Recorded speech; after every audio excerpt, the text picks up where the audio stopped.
I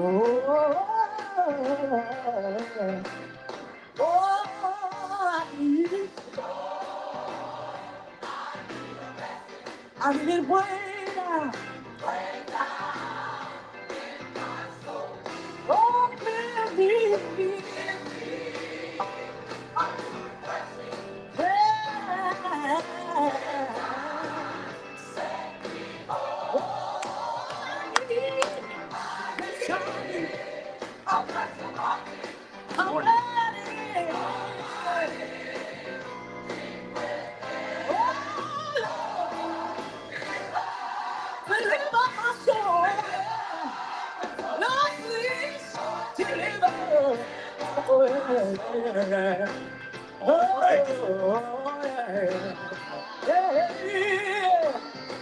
I got a verse right here. My soul longs for your presence. My soul longs for your touch. Morning, Kim. Joy. Fill me with your spirit, Lord, and wash me in your blood. Break down every idol. Do. Cast down every thought. Good morning, Kim. Good morning, Tina. Girl, we're coming on.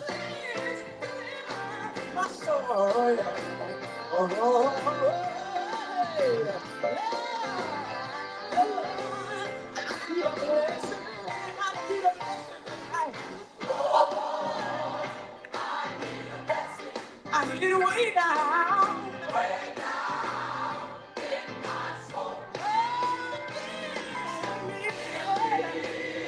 A new revelation.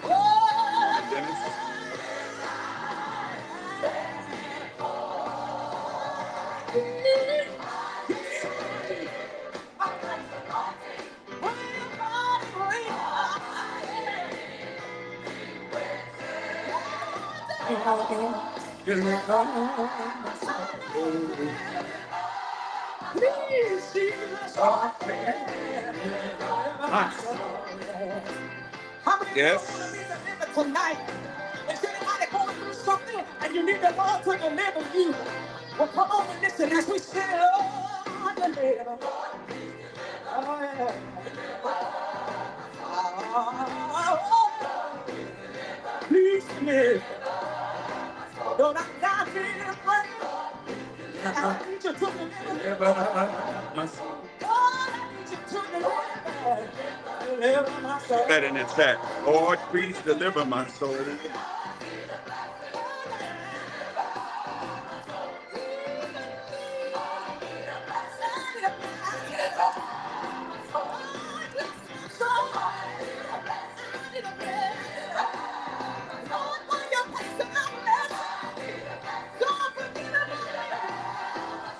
I need a blessing, Lord, need a blessing. I need a blessing. I need a blessing.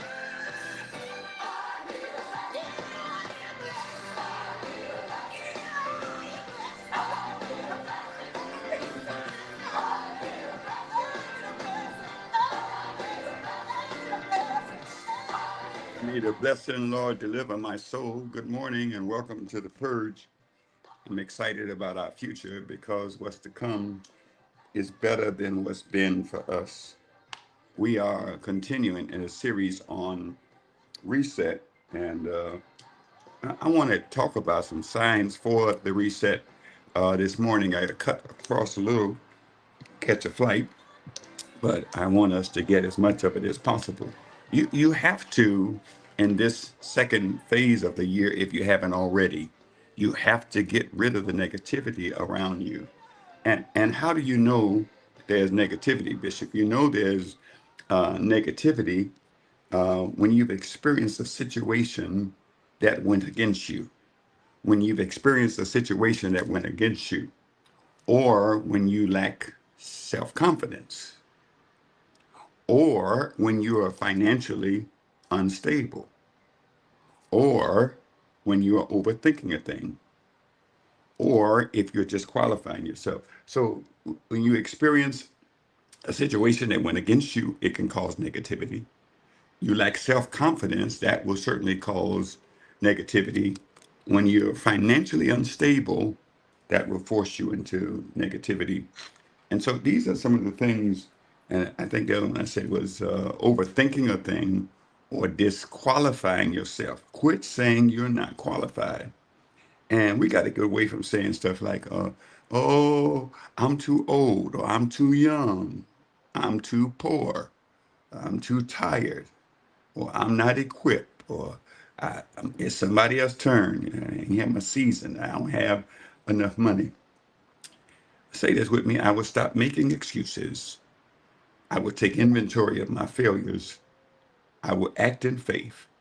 I will refocus my thoughts, and I will trust God for success. I will stop making excuses. I will take inventory of my failure. I will act in faith. I'll refocus my thoughts, and I'll trust God for success. So let me give you these points as quick as I can, because I think that it's important at this point of the year that we get to the point where we say, uh, I thought it was over, but I need it. So number one, God gives you another opportunity. God gives you another opportunity. Just the fact, and I was preaching Sunday here in New Orleans, and I said to the people, I said, one of the things we got to understand, the reason that I'm here is because God's got more. Oh boy, somebody had put that in the chat. The reason I'm still alive is because God's got more. When God gives you a reset, He opens doors that seem to have been closed. Wow. And there's the prophet Joel 2:25. And God says, I will restore the years that the cankerworm and the caterpillar and all them things had eaten. The reason I'm still alive, because God got more. Ooh, I can stay right there. What you thought was over, God says, try again. What you thought was over, God says, try again. And so that's what I want to drop for number one in this whole thing of knowing the signs for the reset, or the do-over, as I've often called it. Number two, you see your past mistakes clearly. You don't have to wait for anybody else to tell you where you goofed with this or that. You get to the point where you see your own past mistakes clearly. What, what did I do wrong? How did I get where I am? Quit crying, talking about what they did that to me. No, no, no. Some things we did to ourselves. Good morning, Chick Chicks. I don't know what I did with that thing. But some things we did to ourselves, and we have to go back to understanding that prayer, that thing where we say, if God before us, He's more than the world against us. In a reset, God gives you clarity and understanding about what went wrong before. And we can hang our hat, Antoine, good to see you, on Proverbs 3, 5, and 6. Trust in the Lord with all thine heart, and lean not to thy own understanding, but in all thy ways acknowledge Him, and He will direct your path. The reset comes with wisdom that you didn't have the first time. Eh. Wish I had more time, but I'll get it next week, but I don't get it in this week. God is getting ready to bless your socks off. But you got to see your past mistakes clearly. Don't do the same thing over and over again. It's almost April. And those of you who are wanting to be rebaptized as a recommitment to Christ, please contact the church or Dr. Ferranda directly, because I will be in the pool on Sunday. Number three, your attitude changes. Hey, Auntie Ada, your attitude changes. Um, you approach the same assignment with a different kind of humility, maturity, and patience. Um, I'm gonna approach it differently because I'm more mature now. Peter denied Jesus. But later on, that same Peter is the one that got up and preached on Pentecost. Don't be stuck by your past. So the past is a great place to learn, but it's not a great place to stay. I just said something. The past is a great place to learn, but it's not a great place to stay. Father Hayes used to say, change your attitude and you change your whole life. I didn't quite understand what he was saying for a while, but I got it. Put this in the chat. I will not be stuck in my past. Everybody, take a minute. Put that in the chat. I will not be stuck in my past. Come on, put it in the chat.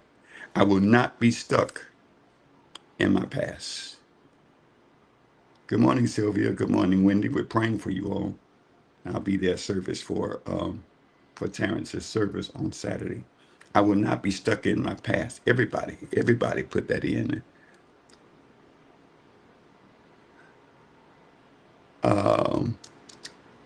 Yeah, that's important.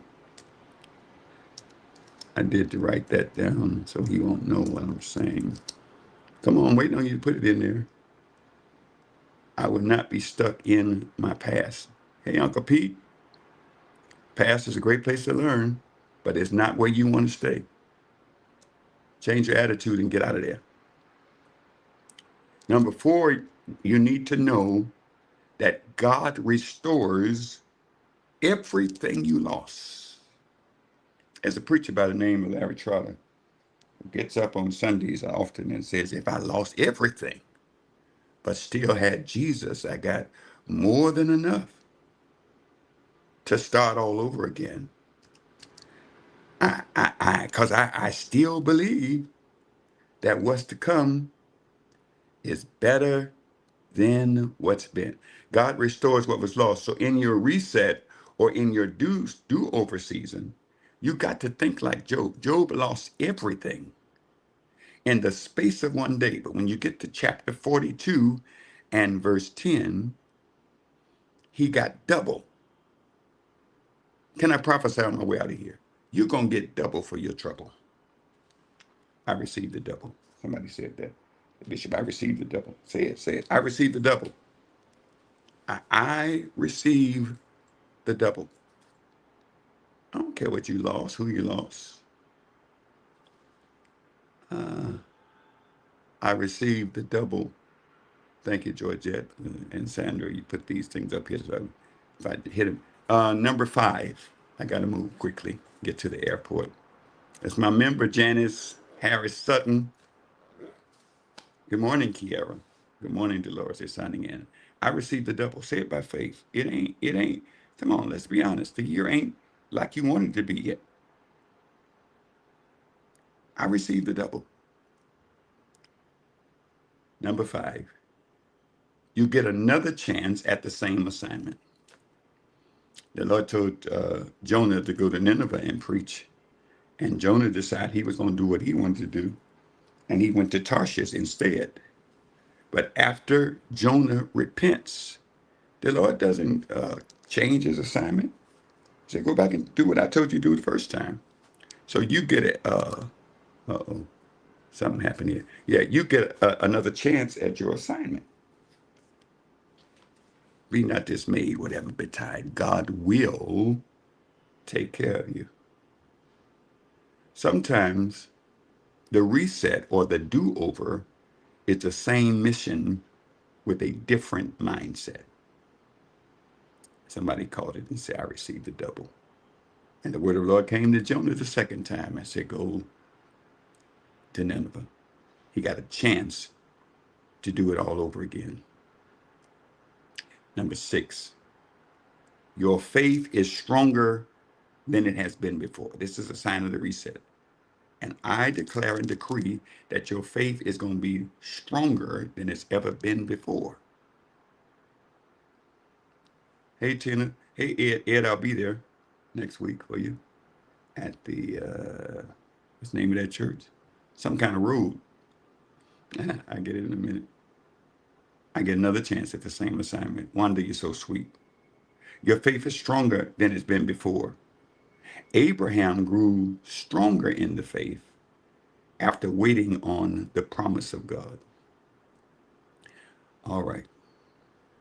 I got to close this and get to the airport. They say the TSA lines are bad, and Jordan Stream Baptist Church. Thank you, Jesus. But number 7, you value the opportunity more. You value the opportunity more. When God gives you this, you value the opportunity more.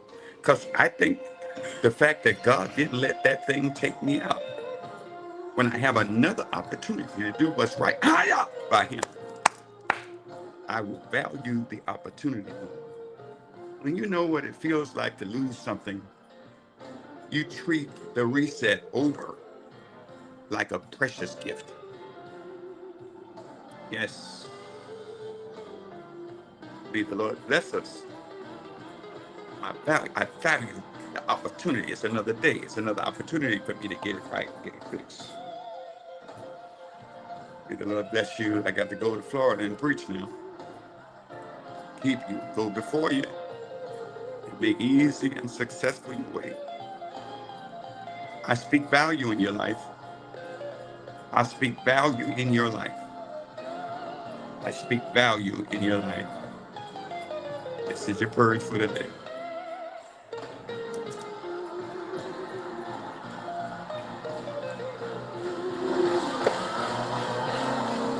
Oh, my record will be there. Be its pages, dark affair. One day I got to stand before that